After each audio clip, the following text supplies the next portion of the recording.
nga ng Econin sa KC After Hours vlog, grabe ang naging sagot ni Eco na talagang nakakakilig.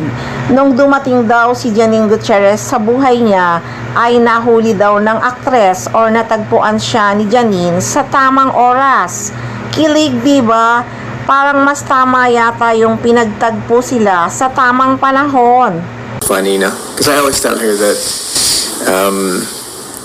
nahuli mo ako sa tamang oras. Parang gano'n. O, natagpuan mo ako, natagpuan mo ako sa tamang oras. Or, you know, you really caught me at my, I would say, at least, best. At sa totoo lang, tamang timing din at tamang oras ang pagdating ni Jericho Rosales sa buhay ni Janine Gutierrez.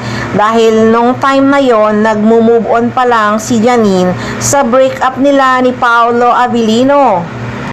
Haha, siguradong may buzzer na naman na magko-comment na bakit magbe-break, hindi naman naging sila ni Paolo. Ay nako.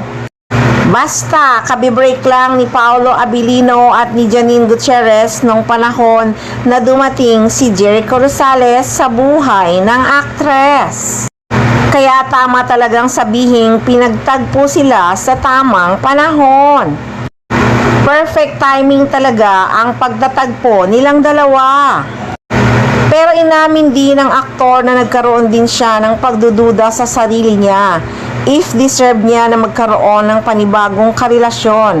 Kaya tinanong daw niya si Janine noon bago pa lang silang nagdi-date kung talagang sure ito sa desisyon na makipagrelasyon sa kanya. Ang sagot nga ni Janine na ikinakilig din ni Jericho Rosales ay, "I would not be in anywhere if I didn't want to."